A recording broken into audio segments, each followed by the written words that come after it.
जी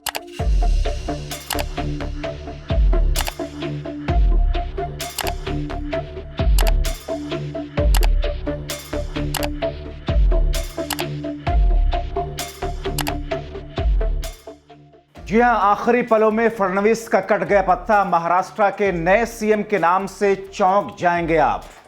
बहुत स्वागत है आप सभी का। मैं हूं जब्बार खान और आप देख रहे हैं द राजनीति का खबर और विश्लेषण सेगमेंट। दोस्तों, मेरा पानी उतरता देख किनारों पर घर मत बसा लेना, मैं समंदर हूं लौट कर वापस आऊंगा। यह शेर शायद आपको याद होगा। देवेंद्र फडणवीस ने दुष्यंत कुमार का यह शेर 1 दिसंबर 2019 को महाराष्ट्र विधानसभा में पढ़ा था। 28 नवंबर 2019 को बीजेपी से अलग होकर के उद्धव ठाकरे ने कांग्रेस और एनसीपी के समर्थन से मुख्यमंत्री पद की शपथ ली थी। उद्धव ठाकरे की वजह से देवेंद्र फडणवीस मुख्यमंत्री बनते बनते रह गए थे। मगर उसके बाद में क्या कुछ हुआ आपने देखा। कैसे बीजेपी ने अजीत पवार और एकनाथ शिंदे को अपनी तरफ खींचा, सरकार बनाई। मगर अब चुनाव हुआ, चुनाव में बम्पर जीत मिली भारतीय जनता पार्टी को।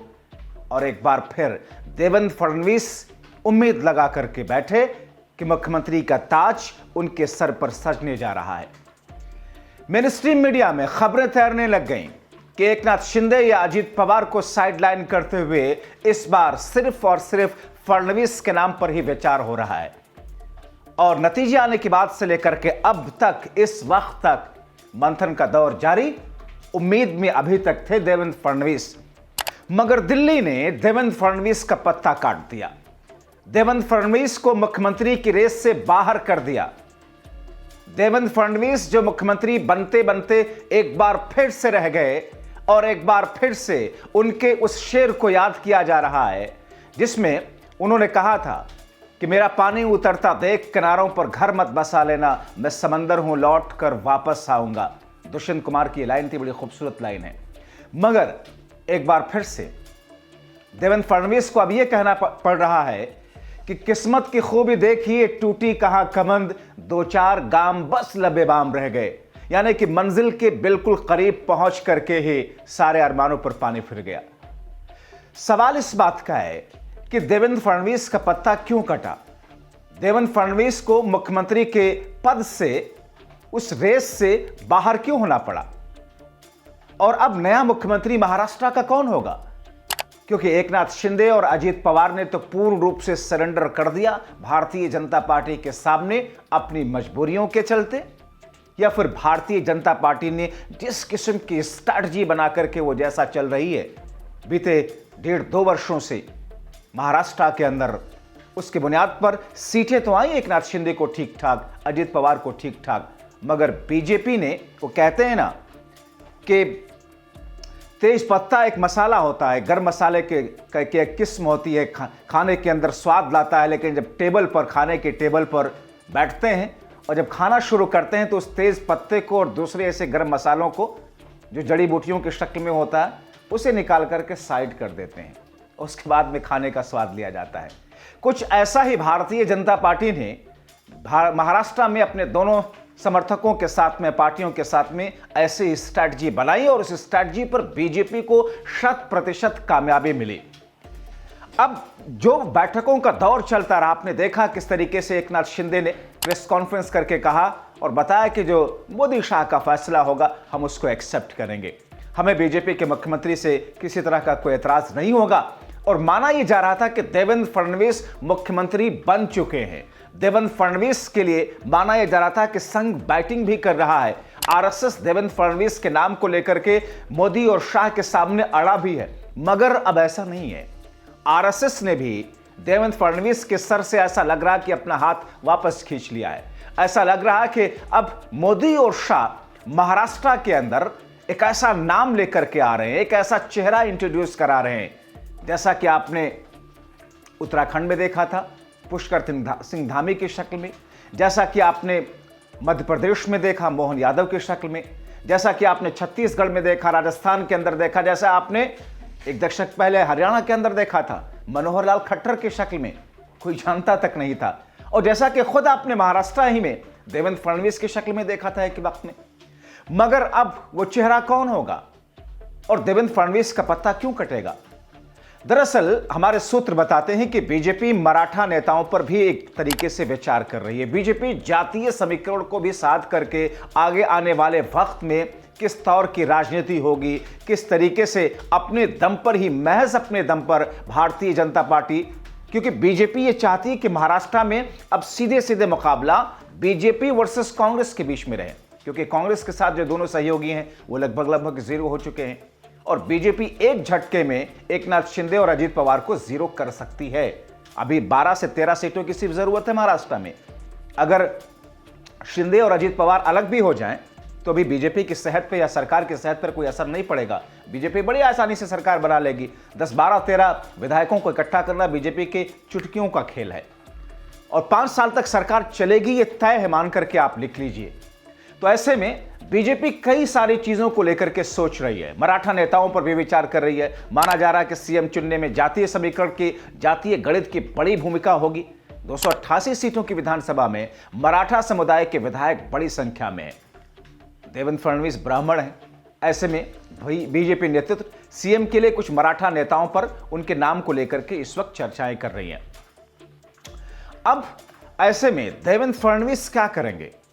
देवेंद्र फडणवीस कर भी क्या सकते हैं? मुख्यमंत्री को लेकर के अमित शाह के घर पर जिस अंदाज में गुरुवार देर रात तक बैठक हुई, शिवसेना के एकनाथ शिंदे, बीजेपी नेता देवेंद्र फडणवीस, एनसीपी लीडर अजीत पवार अब मुलाकात के बाद में मुंबई लौट चुके हैं। एकनाथ शिंदे ने कल बैठक के बाद भी कहा कि अमित शाह और जेपी नड्डा से चर्चा हुई, महायुति की एक और बैठक होगी मुंबई में, उसमें सीएम पर फैसला लिया जाएगा। शिंदे, फडणवीस और अजीत के बीच में करीब 2.5 घंटे तक मीटिंग चली। शाह ने शिंदे के साथ करीब आधे घंटे अकेले में भी चर्चा की। बीजेपी सूत्रों के मुताबिक बीजेपी के 2 ऑब्जर्वर 1 दिसंबर को मुंबई जा रहे हैं। 1 दिसंबर आज 29 तारीख है, अगले 2 दिन के बाद में मुंबई पहुंचेंगे। यानी कि मुख्यमंत्री के पद और उसके नाम पर मुहर तो लग चुकी है, मगर उस चेहरे के अनाउंसमेंट करने से पहले एक जो एक्सरसाइज होती है, उस एक्सरसाइज को बीजेपी फुलफिल करेगी। आप देखते होंगे कि शादियों में कई जगहों पर कई सारी चीजें ऐसी रखी जाती हैं जो खाने की किस्म तो होती है, अचार और दूसरी तमाम तरह की चीजें, लेकिन बस उसे लोग देखते हैं, उसे कोई चखता नहीं है। तो महज फॉर्मेलिटीज के लिए वो चीजें रखी जाती है और फॉर्मेलिटीज के लिए अब महज ऑब्जर्वर का मुंबई जाना, महाराष्ट्र पहुंचना, विधायक दल का नेता चुनना, ये सारी की सारी चीजें महज औपचारिकताएं हैं। चूंकि एक रस्म है, होता है ऐसा, इसलिए करना जरूरी है, इसलिए बीजेपी भी और वक्त लगा रही है। और ऐसे में भारतीय जनता पार्टी ने नाम तो तैयार कर लिया है। कहा यह जा रहा है कि 2 दिसंबर को शपथ ग्रहण महाराष्ट्र में हो सकता है। सीएम के अलावा 2 डिप्टी सीएम होंगे और ऐसे में वो 2 डिप्टी सीएम कौन होंगे? बातें तो यहां तक हैं कि एकनाथ शिंदे को डिप्टी सीएम बनाएंगे, वैसे ही जैसे देवेंद्र फडणवीस मुख्यमंत्री थे, बाद में उनको उप मुख्यमंत्री बनाया गया था। अजीत पवार भी डिप्टी सीएम होंगे। लेकिन एकनाथ शिंदे ने एक अलग तरह की बार्गेनिंग की है अमित शाह के साथ में कि केंद्र में उनको क्या क्या चाहिए। केंद्र में बीजेपी की सरकार है, कितने लोगों को मंत्रिमंडल में एडजस्ट करना है एकनाथ शिंदे की तरफ से, या फिर महाराष्ट्र में विधानसभा के अंदर, महाराष्ट्र सरकार के अंदर कितने मंत्रालय चाहिए, भारतीय जनता पार्टी कितने मंत्रालय देगी एकनाथ शिंदे की पार्टी को या अजीत पवार की पार्टी को। इन सारी चीजों को लेकर के जो अपनी अपनी स्ट्रैटेजी थी उसके साथ में डिस्कशन हो चुका अमित शाह के साथ में। अब ऐसे में अमित शाह के साथ में जो बैठक हुई, उस बैठक में देवेंद्र फडणवीस और एकनाथ शिंदे, अजीत पवार, ये सारे के सारे लोग ऐसे रहे जो अलग अलग तरीके से अपनी अपनी बातें रख करके और एक तरीके से संतुष्ट होकर के या बिना संतुष्ट हुए वापस लौट गए। लेकिन अब देखिए, जहां एकनाथ शिंदे खड़े हैं, अजीत पवार खड़े हैं, वहीं अब देवेंद्र फडणवीस भी आकर के खड़े हो गए, क्योंकि देवेंद्र फडणवीस के पास में कोई चारा नहीं है। देवेंद्र फडणवीस कुछ नहीं कर सकते हैं। देवेंद्र फडणवीस अब बीजेपी की प्राथमिकता में बतौर मुख्यमंत्री अब नहीं है। कहा यह जा रहा है कि उसकी भरपाई करने के लिए भारतीय जनता पार्टी देवेंद्र फडणवीस को कुछ दूसरी चीजें देने वाली है। वो दूसरी चीजें क्या हैं, मैं आपको इसे दूसरे वीडियो में बताऊंगा। देवेंद्र फडणवीस राजी तो नहीं है इससे, मगर देवेंद्र फडणवीस को राजी होना पड़ेगा, क्योंकि बीजेपी ने मोदी और शाह ने, संघ ने महाराष्ट्र के लिए जो स्ट्रैटेजी बनाई है और उसके साए में देश के दूसरे हिस्सों के लिए जो एक इंपैक्ट जाएगा, उससे बीजेपी हटने वाली नहीं है। और कितनों की भी कुर्बानी बीजेपी नेताओं की लेना चाहे, उन नेताओं को देना पड़ेगा और बीजेपी बड़ी आसानी से कुर्बानी लेगी। तो देवेंद्र फडणवीस का पत्ता कट गया है। मुख्यमंत्री के तौर पर 3 ऐसे नाम हैं महाराष्ट्र के अंदर, जिन नाम को शायद आपने सुना भी नहीं होगा, जिनमें से कुछ पहली बार के विधायक भी हो सकते हैं, जिसमें से कुछ बिल्कुल अलग नाम भी हो सकते हैं, जो नाम आपको चौंकाएगा, यकीन मानिए। और ऐसे में अभी देवेंद्र फडणवीस अपने मुख्यमंत्री पद के गंवाने का शोक भी मना रहे हैं, तो बीजेपी इसमें 1-2 दिनों का वक्त लगा रही है कि चीजों को आराम से, खाना पका हुआ है, थोड़ा गर्म कर लें, सुकून से उसको खाते हैं। अब ऐसे में इंतजार आप कीजिए, 2 नाम मैं आपको अगले वीडियो में बताऊंगा, जिसमें से आखिरी एक नाम को डिस्क्लोज करूंगा कि मुख्यमंत्री बनने कौन जा रहा है। अगले वीडियो को इंतजार कीजिए। बहुत शुक्रिया।